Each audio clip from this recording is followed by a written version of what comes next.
সেটা হচ্ছে যে গত পরশুদিন আমাদের জেলারই নেতা ওই পুলিশ অফিসারকে অশ্রাব্য ভাষায় যেভাবে তাকে এবং তার পরিবারকে গালিগালাজ দেওয়া হয়েছে, তার তীব্র ধিক্কার জানাচ্ছি এবং শাস্তির দাবি করছি। কিন্তু এর সাথে সাথে এই আশঙ্কা করছি যে শাস্তি হবে তো।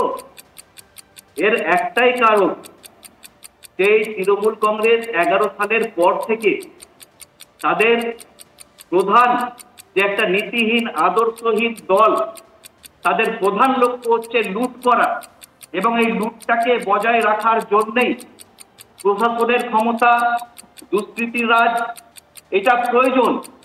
সেটাই 14 বছর ধরে আমরা বীরভূম জেলায় দেখতে পাচ্ছি।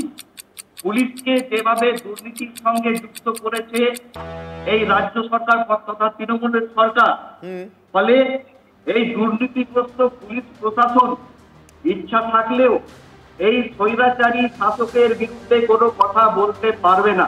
বেশ, আপনার 1 মিনিট শেষ হয়েছে সঞ্জীব বাবু, আপনার 1 মিনিট শেষ হয়েছে, আমি থামাচ্ছি।